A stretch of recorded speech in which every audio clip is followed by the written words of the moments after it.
Next to Clementine is my good friend Janice MacPherson, who is the VP of Operations for the HRIA.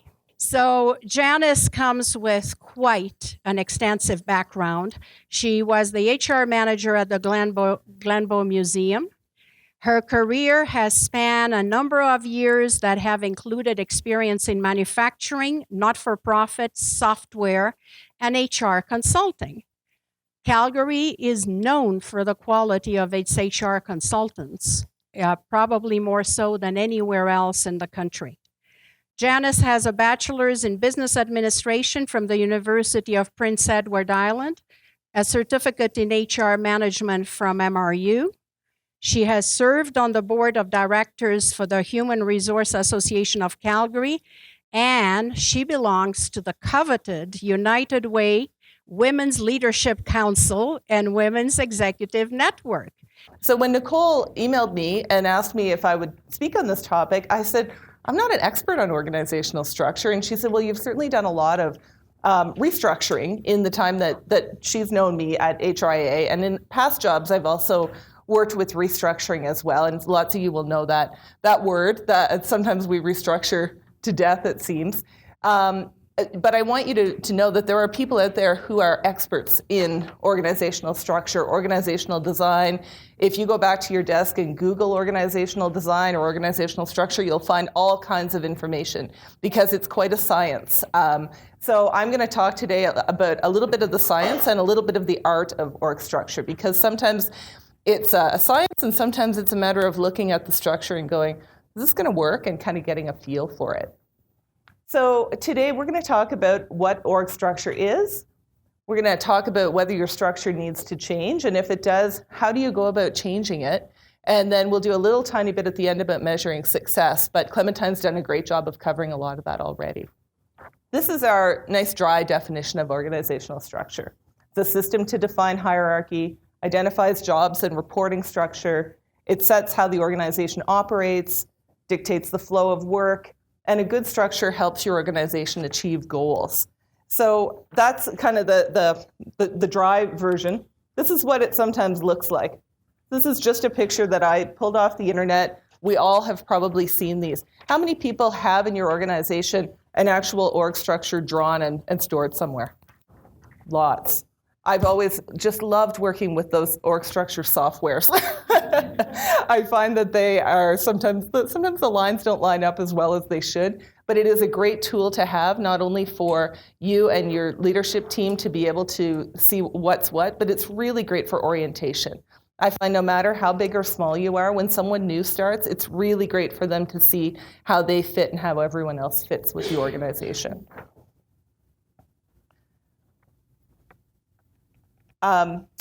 Before I go any further too, I want to say that Clementine talked lots about getting a seat at the poker table. For sure, everything I'm talking about with organizational structure, it's a group project in your organization. So if you're going to look at it and start making changes, it is something that it's difficult for HR to do in isolation, although for sure we can be the leaders of changing org structure and provide some strategic guidance in that as well as some of the administrative pieces that need to happen when you start changing org structure. So it's a little comic for you. The guy says it's probably not a good sign to be listed in the org chart underneath the office plants. So for sure that's not a good place to be. But for all of you, I just want a show of hands first, but I will ask you why. I'll just grab people randomly again, whoever makes eye contact. How many people here think that the organizational structure you have right now is working well? Ooh. And I can't see name tags. Jeff, what makes you feel that your structure is working really well right now? So I'd say our CEO has made some pretty recent changes, and what she's done is she's taken a really critical look at the key functions within the organization. She's realigned some of the redundancies that have happened over the years. She's been very thoughtful about thinking what work needs to be done, and not so much the person doing the job, but what work needs to be done, how work gets done across the organization. And then she's realigned things. So simplified a lot. Yeah, that's good. And you can see it in the results. Yeah, that's great. Very good example. Okay, so does that mean the rest of you think that your org structure is not working well? Yes. Teresa, I know you from a past life, so I'm going to pick on you. The mic's coming to you. That's the reward for knowing me. What makes you feel that your org structure is not working well right now? For us at the City of Airdrie right now, it's that I think our senior leaders are too busy and they don't have the ability to be strategic. They're busy in the weeds doing the work, and they really shouldn't be there. So we need to figure out a way to help them sort of elevate and be a little more strategic in their planning. That's a good example too. Anyone else want to share why you think your structure is not really working as well as it could be? No. Okay, that's fine. I'll keep talking. These are some signs of a poor org structure, and this is not a definitive list, but some of you may see that some of these things are happening. So there might be tasks that are falling through the cracks because they belong to no one. They're nobody's job. There might be a staff person with too much work or too little work. And that can be also personality driven or it's sort of the flow of the calendar year. But sometimes it means that there's a problem with the structure. There might be, as Teresa said, a highly paid person that's in the weeds. They're doing administrative work. Now, maybe it's because you're in a small organization and they don't have anyone to help with the admin work, but maybe the admin person's the one without enough to do because an executive is doing things that they don't need to be doing. And maybe it's because there's not a connection in the org structure with those people. Day-to-day work, reporting to an executive. Now, when I say this, of course, an executive might have an executive assistant who reports to them. But if the receptionist reports to the CEO, they're never going to get anything done because they're never going to get the CEO's attention to say, okay, these are the tiny pieces that I'm doing today, and I need to get your approval. So that's a situation that doesn't necessarily work well either. And a project that bridges two departments where there's no single point person. That's a great recipe for something getting missed because it's one project with two people or two groups taking care of it, but maybe no dotted lines in between them. So that's also a possible symptom of poor org structure. A lot of these are from my own experience with org structure. In the past, I had someone who was completely swamped with work. And to be honest, I thought it was a performance issue. But then when I dug in deeper, I realized this person's doing the work of two people. They weren't a proper hire for the type of work. And there's two levels of work happening in one role. So but my first reaction was, oh, this is a performance issue. Because that's almost easier than, oh my gosh, we might actually have to hire someone else. So yeah, good point. Anything else? Yeah. Yeah, sometimes the reporting structure isn't correct, is what she's saying. Do you have an example? Well, sometimes the person that you want to, in our case, the truck department, the dispatch manager might not have the correct competencies to lead the team, so you actually put them with another group, and really it should be with that person. That's a good example too. Where you're kind of working the structure around the people. Yeah, and we're going to talk about that a little bit too. So an example from my current role at HRIA, a big project that we have every year is our annual conference. And conference sort of, after the beginning of February, sort of takes over the whole office because it's such a big project and such an important piece for us. But I currently have 4 teams working under me, and for those 4 teams, they're the ones that conference is a really important project for. So everyone else in the office is involved to a lesser extent, but my 4 teams, that's one of their projects that they work on together. So if one of those groups, if marketing communications was reporting to someone else, we might not be able to get their full attention on conference for all the variety of pieces that we need for that. But because marketing communications works directly with professional development and member services and business development, they're all in sync with what's, on a good day, with what's happening with that large project. So if in the past that project has sort of sat alone in a silo and the person in charge of it is sort of going around begging the other people to help them because there's no direct reporting. So that I know that you all probably have projects or programs like that you can think of in your organizations too.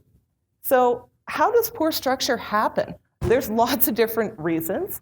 We've heard a couple of really good examples right now. It could be that the organization grows quickly with no plan. So things just get added on because we need them and we'll figure it out later, and then later doesn't come. It can be that the organization grows organically with no plan. And that happens sometimes where you've got the wrong people in the jobs or they're not well trained. And so, Bob's not good at that. So we'll put him with Jim, but it doesn't really fit. But then it grows and becomes this whole department that was never even meant to be. So it's grown organically, but not necessarily the way it should be. Maybe the focus of the organization has changed from what the structure used to be. Now the focus has changed, but the structure hasn't kept up. Staff has turned over. Poor hires might have been made. Maybe someone was hired thinking that a job was something that it wasn't because there wasn't a good job description. Or jobs are being made to fit the staff, not the staff being hired to fit the jobs. And I've seen some smiles and some nods. We've all had those experiences. Some of these, again, a lot of these are things that I've seen. When I started at HRA, we had a few less staff than we have now, and we're at a really good, our structure's new right now, so it feels really good, and the kinks will start to be worked out as we go along during the year.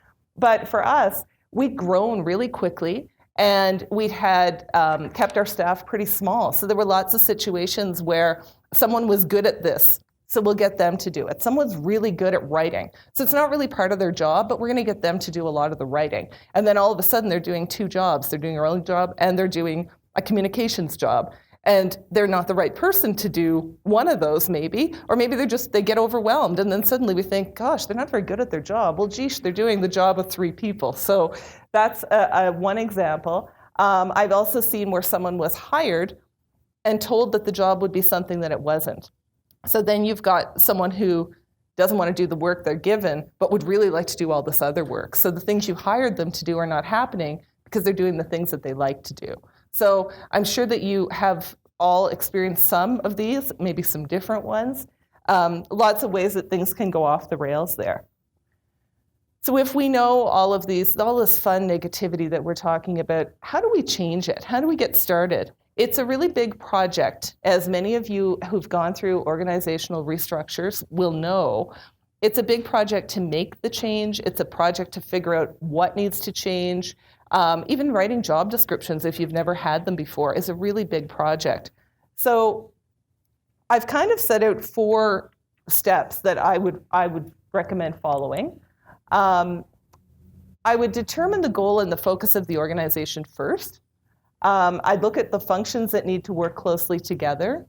I'd conduct some job analysis, and I'd make sure that every job has a job description. Now, this is a really simple model because we've got 40 minutes to talk about this today. In your package, you've got a piece about job analysis and a template for job descriptions. And these are from Salopec, and they're a really good piece for those of us in the nonprofit world. They really, they kind of give you a template to follow and a little bit of information at the top too, which I really liked. So we'll start though with what is the goal and the focus of your organization. So Clementine talked a lot about this in her presentation, and you all discussed it a bit in your groups. What is your organization's strategic goal? What is your mission? What is your vision? Has it changed? Does your structure support what it is? And what are your main goals? I would think about your top 3 to 5 goals and the things that you're really trying to meet. So for HRIA, one of our top goals is to become a self-regulated professional association in Alberta. Part of that means that the piece for our CHRP designation has to be have a lot of integrity. It has to be a standalone piece that the public, the government, the members all know isn't being muddied with our membership numbers. So we really want to make sure that our certification process has lots of integrity, and it has nothing to do with, over here on the member services side, how many members we can recruit and retain in a year. These used to be all together until about 8 months ago, and in 2015 we separated them. So now our certification piece is a bit of a silo, but we've done it that way on purpose. So the people that do our certification have nothing to do with whether we recruit or retain new members. That's over here in member services, where we do things like professional development, volunteering, mentoring, all the things that make members feel good about being a member. And then we're separate from the other guys who are doing the certification. So that's really important for one of our big goals, is to set ourselves up as a self-regulated profession. Another goal that we have is to increase member value. So we've made some changes this year as well to really focus on member value. And Tracy mentioned that she's only been a month in her job. Tracy's my manager of professional development, and that's a brand new role that we've added to our structure because one of our top priorities is adding member value.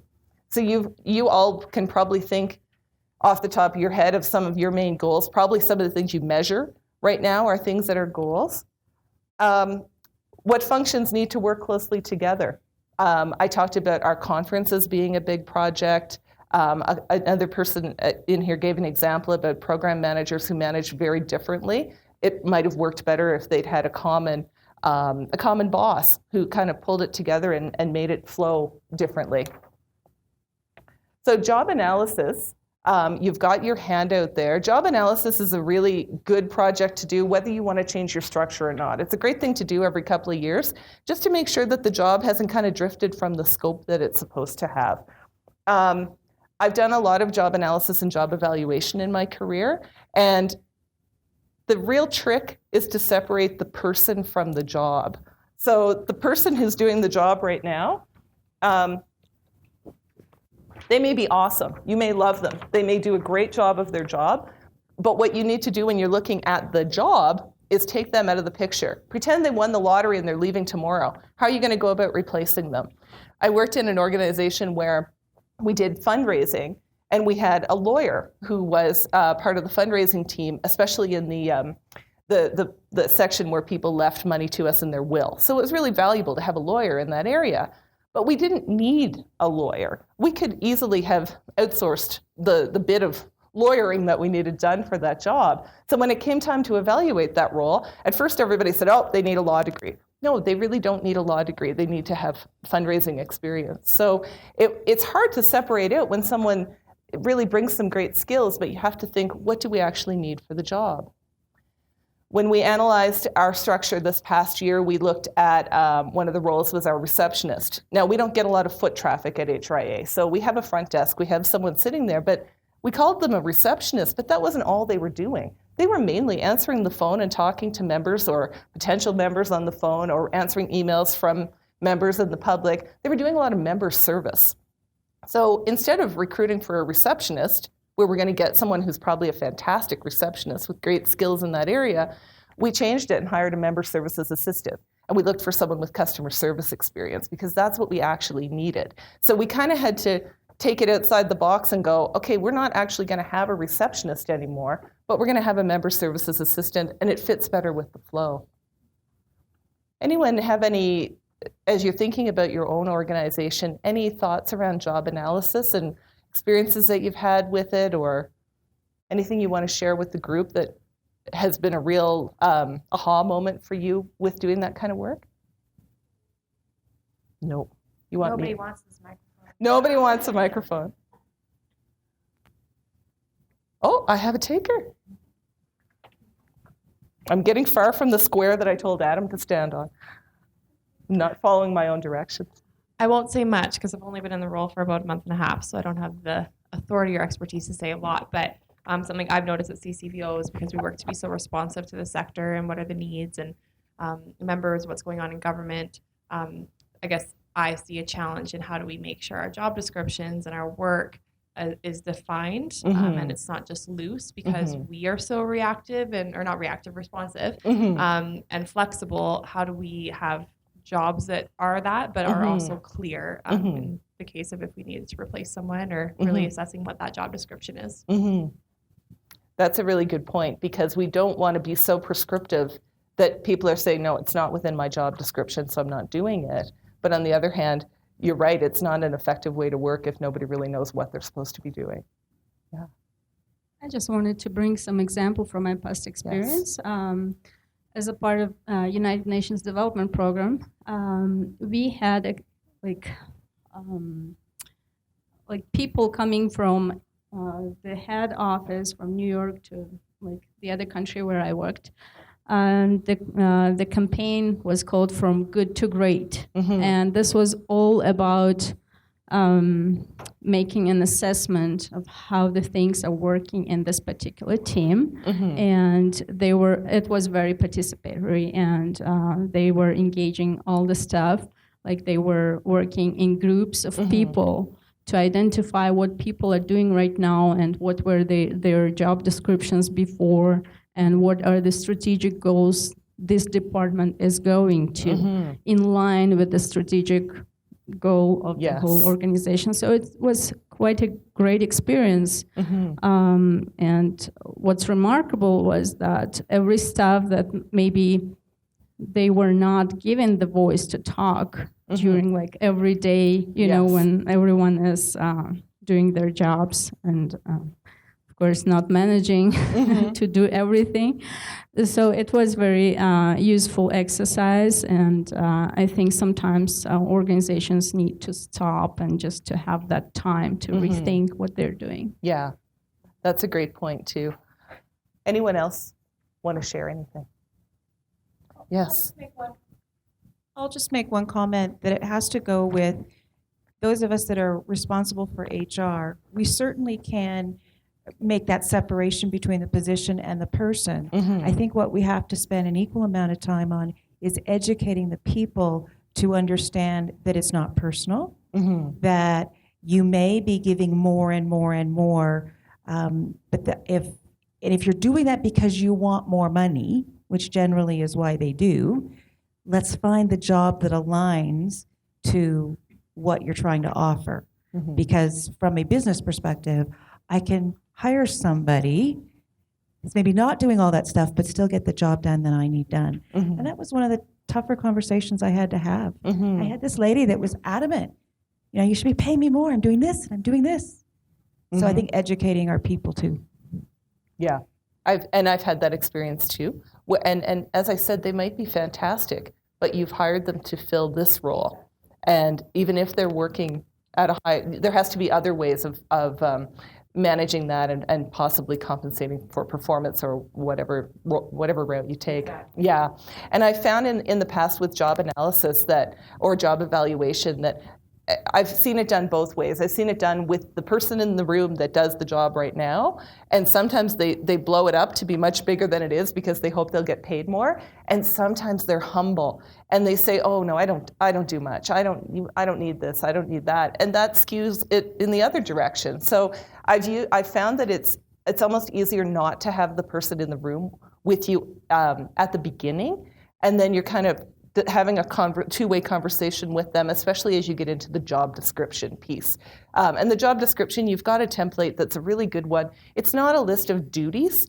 It's more a list of partly the goals that they need to accomplish every day and the skills that they need to do the job. So yeah, it's a fine balance between getting the information to analyze the job, but not muddying the waters. Yeah. And that's a piece that I don't really have time to touch on, is all the communication and the change management that goes with this. That's a whole other topic in terms of if you're going to do a major restructuring, when do you bring the staff in? When do you involve people kind of below that management level? Because it can really cause a lot of angst in your organization. It can hurt morale. People's minds always go to the worst. They never think, wow, I might get promoted. They think, oh my God, they're going to fire me. They're not going to need me. I'm going to not get paid as much.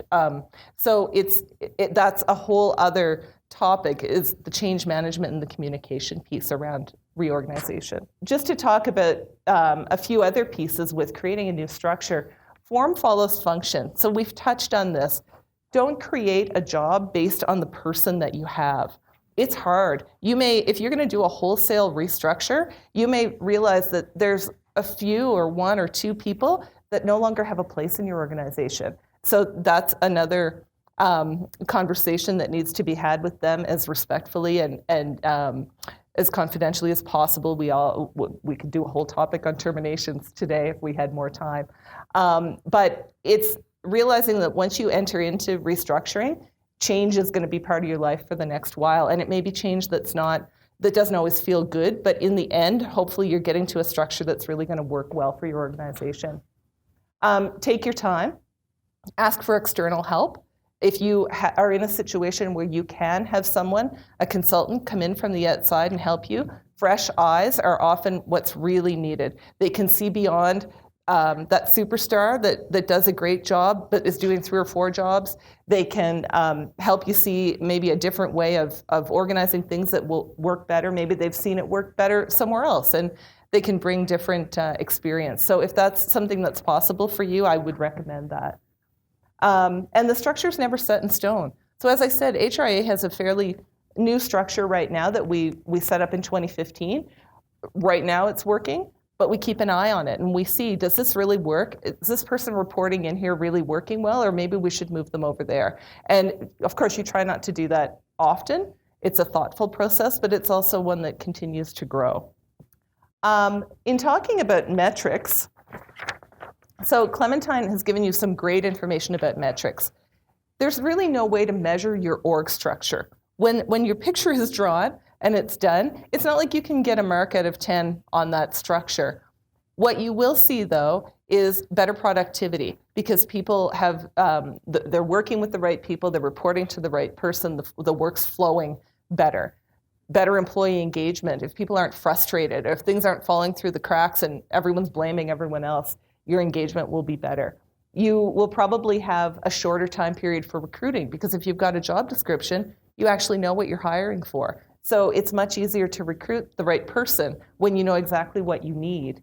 And all of those metrics and lots more that are on that toolkit that you have can be used to measure your structure. So HR, those of you in the room, and we've got Salopek Associates here as well, can help you with job analysis, change management, organizational development, all those other pieces that go around dealing with your org structure. And that's the end for me. I think I'm actually ahead of schedule, which is good. Adam's got lots to share with you. I will mention one thing while I have the floor and the microphone. If you're working in HR in Alberta and you're not a member of HRIA, you should consider it. You don't have to be working toward a CHRP designation. We have categories for people who work in HR, want to be closer to HR, they interact with HR.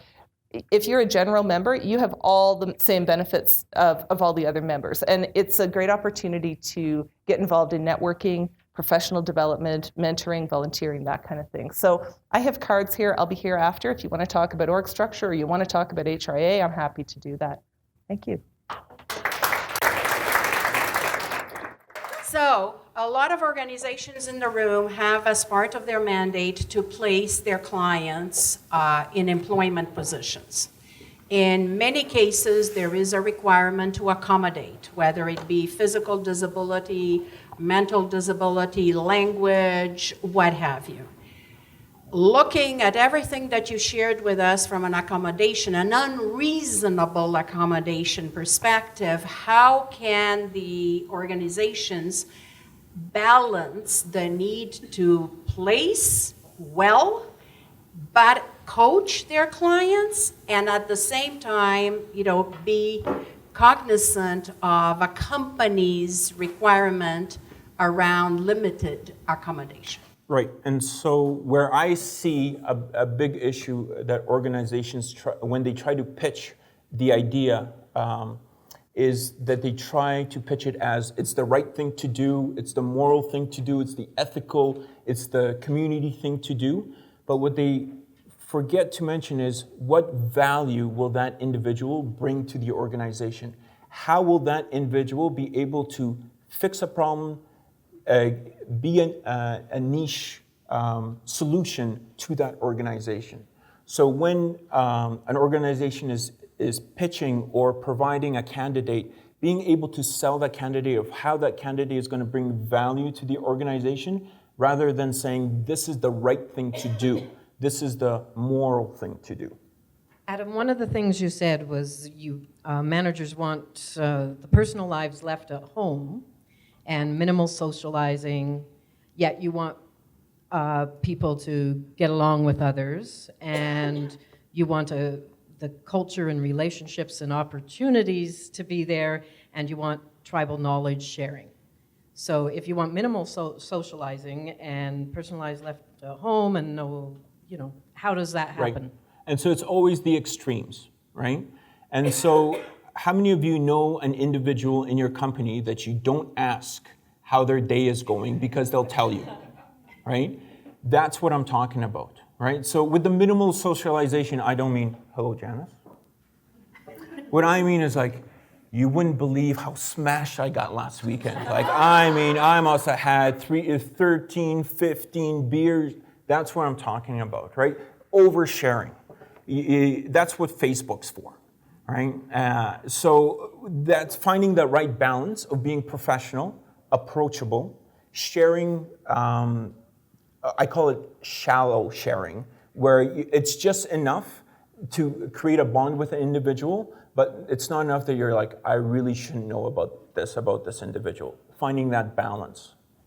And are you? If I can add Yeah. to that, another great tip is when you have those chatty Cathy's that they come into your office, you know they're going to not stop talking. A great tip to, you don't want to come across as rude. The great thing to do is to stand up and say, I'm just heading off to the photocopier, or I'm going to meet Susan.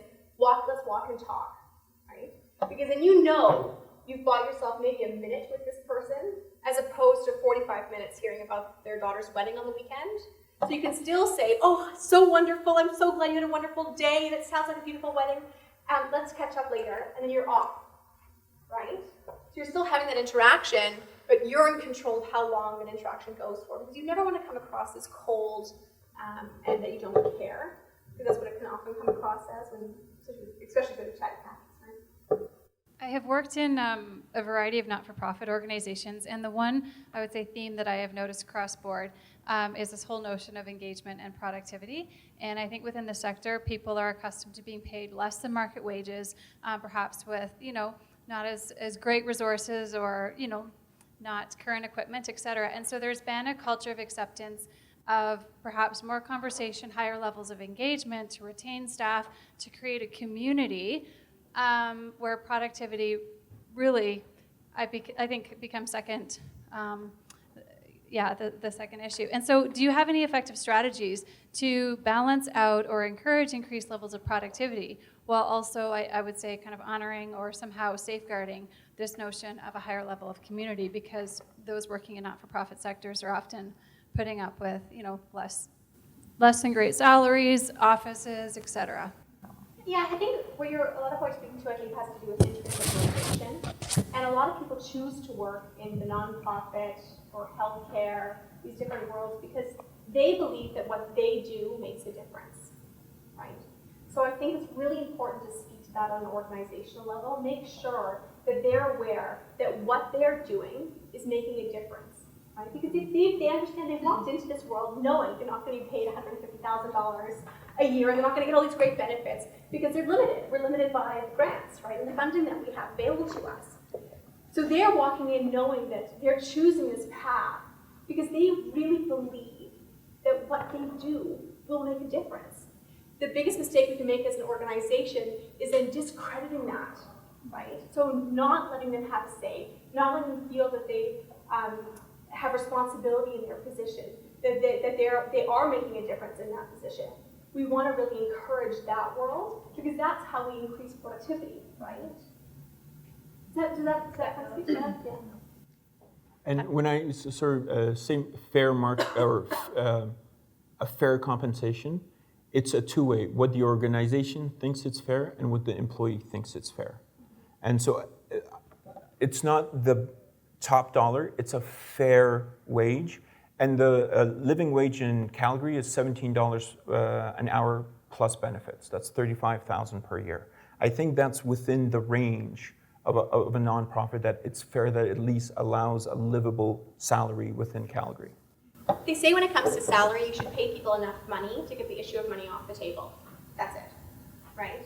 So I think that speaks exactly to that. So pay them enough that it's no longer an issue. You don't need to keep talking about these little perks and these little, as Adam correctly said in his presentation, a point system where they can get an extra few mugs and things. That doesn't make a difference to these employees. Pay them enough to get money off the table and then speak to the intrinsic motivators, right? Make sure that you're checking in, just as Adam said, weekly, bi-weekly, having those conversations, making sure that employees feeling valued, right?